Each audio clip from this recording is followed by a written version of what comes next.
এবার অনুব্রত মণ্ডল এবং চন্দ্রনাথ সিংহকে বিজেপির হয়ে ভোট করার পরামর্শ বিজেপি সাংসদ সৌমিত্র খায়ের।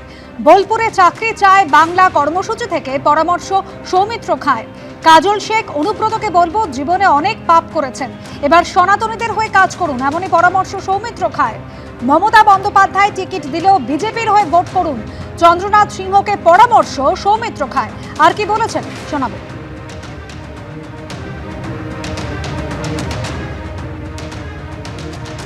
বীরভূমে ভারতীয় জনতা পার্টি আমরা 11 মতো নোটা সিট জিতবো, এটা আমাদের টার্গেট, এটা আমাদের ভিশন, এটা আমাদের জিতবই। কাজল শেখই থাকুক। আর অনুব্রতকে বলবো, জীবনে অনেক পাপ করেছেন দাদা, তৃণমূলের জীবনে অনেক পাপ করেছেন, দয়া করে এইবার সনাতনী ধরে কাজ করুন। একটা কথা আছে, যার শেষ ভালো তার সব ভালো। আপনি সনাতনীদের হয়ে কাজ করুন, আপনি বাড়িতে থেকে সনাতনীদের পক্ষে ভোট করুন। চান্দবাবু, আপনি ভোটে দাঁড়াতে পারেন, কিন্তু আপনাকে পাড়ার লোকও ভোট দেয় না, আমি শুনলাম।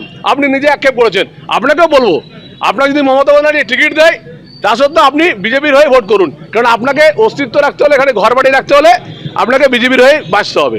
ছাগলে কি না খায়, পাগলে কি না। তাদের আশীর্বাদ তো বিজেপিতে যেতাম তাহলে জেল খাটতাম, এই অনুষ্ঠান তাহলে জেল খাটতাম না। মাথা খারাপ হলে যা হয়, যে আশা নিয়ে গীতাঞ্জলি অনুষ্ঠান 235 থেকে 230 পাগল ছাগল অনেক কিছুই বলতে হয়। এখানকার যে বিজেপির যে রাজ্য প্রেসিডেন্ট কিছু বলেছে, কি একটা পাগল কিছু বলে দিলে হয়ে যাবে। তো কেষ্টটা দিয়ে দিয়েছে এবং সেটা উত্তর দেওয়ার কিছু নেই। কেউ যদি কিছু বলে তার উত্তর দেওয়ার ঠিক নয়, তাকে জবাব দেওয়ার সঠিক সময় জবাব দেওয়া। আর এবার যে খবরের দিকে নজর রাখবো, উত্তর 24 পরগনার শাসনে পাওনা টাকা চাইতে গিয়ে খুন হতে হয়েছে এক রাজমিস্ত্রি ঠিকাদারকে, এমনটাই অভিযোগ। পাওনা টাকা চাইতে গিয়েছিলেন রাজমিস্ত্রি ওই ঠিকাদার এবং সেখানেই অভিযুক্তর চড়ে মৃত্যু হয়েছে ওই ব্যক্তির, এমনটাই অভিযোগ করছেন স্থানীয় বাসিন্দারা। এলাকায় চাঞ্চল্য ছড়িয়েছে এবং বেশ খানিকক্ষণ শাসন রোড অবরোধ করেন এলাকাবাসী।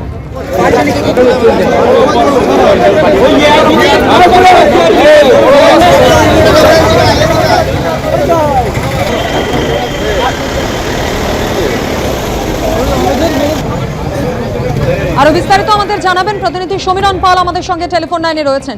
সমীরণ, অভিযুক্তর বিরুদ্ধে ঠিক কি অভিযোগ, অন্যদিকে এলাকায় এই মুহূর্তে ঠিক কি পরিস্থিতি?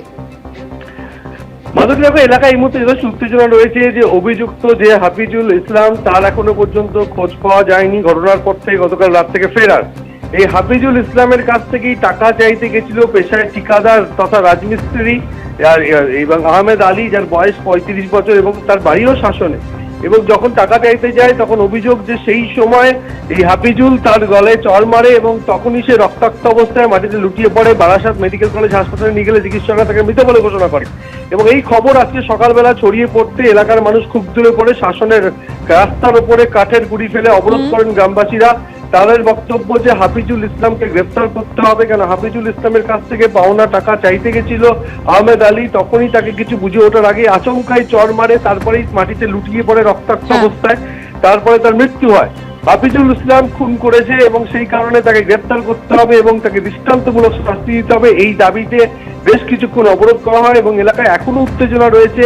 এলাকার মানুষ ক্ষুব্ধ, কেননা যা কাজ করেছিল দীর্ঘদিন ধরে তার বাড়িতে, কিন্তু সেই পাওনা টাকা। অবশ্যই এই পরিস্থিতির দিকে আমাদের নজর থাকবে। আপাতত সমীরণ, তোমায় ধন্যবাদ।